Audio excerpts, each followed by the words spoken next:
Welcome to my channel. నేను మీ శ్రావణి. అందరూ ఎలా ఉన్నారండి? నేనైతే చాలా చాలా బాగున్నాను. మీరు కూడా బాగుండాలని కోరుకుంటున్నానండి. ఇవాళ నేను దొండకాయతో ఫ్రై చేసి చూపించబోతున్నానండి. ఇష్టం లేని వాళ్ళు కూడా ఇష్టంగా తినేస్తారు. ఇష్టం లేని వాళ్ళు అయితే తప్పకుండా ట్రై చేసి ఒకసారి తినండి. మీరే చెప్తారు టేస్ట్ ఎలా ఉందో. ఇదైతే అలానే తినేయచ్చండి, అంత టేస్టీ ఉంటుంది. ఇంకెందుకు మరి ఆలస్యం, స్టార్ట్ చేసేద్దాం. ముందుగా దొండకాయలు ఇలాగా మంచిగా వాష్ చేసేసుకొని కట్ చేసేసుకోవాలి. ఇలాగా సన్నగా కట్ చేసుకున్న తర్వాత ఒక పాన్ పెట్టుకొని హీట్ ఎక్కిన తర్వాత అందులోకి ఆయిల్ వేసుకోవాలి. తర్వాత కొద్దిగా ఆవాలు, అలానే జీలకర్ర, కొద్దిగా కరివేపాకు వేసుకొని చిట్పట్లాన్నివ్వాలి.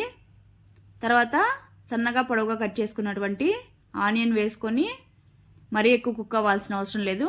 కొద్దిగా కుక్ అయిన తర్వాత ఇందులోకి ఈ దొండకాయ ముక్కలు కూడా వేసేసుకొని అలానే తగినంత సాల్ట్ వేసుకొని మిక్స్ చేసేసుకొని మూత పెట్టుకొని మీడియం ఫ్లేమ్లో కుక్ చేసుకోవాలి. ఇది తీసి మధ్య మధ్యలో చూసుకుంటూ ఉండాలండి, లేదంటే మాడిపోతుంది. మధ్య మధ్యలో ఒకసారి మిక్స్ చేసేసుకుంటూ మూత పెట్టుకొని కుక్ చేసుకోవాలి. ఇది త్వరగానే కుక్ అయిపోతుందండి. చూడండి, ఇక్కడ దొండకాయ కుక్ అయిపోయింది. మరీ సాఫ్ట్గా కాకుండా మీడియంగా కుక్ అయితే సరిపోతుందండి. మరీ సాఫ్ట్గా అయితే మెత్తగా అనిపిస్తుంది ఫ్రై. కుక్ అయిన తర్వాత ఇందులోకి కొద్దిగా పసుపు, అలానే కారం తగినంత, కొద్దిగా ధనియాల పొడి, కొద్దిగా వేయించిన జీలకర్ర పొడి వేసుకొని ఒకసారి బాగా మిక్స్ చేసేసుకొని ఒక 2 మినిట్స్ అలాగ మూత పెట్టుకొని కుక్ చేసుకోవాలి.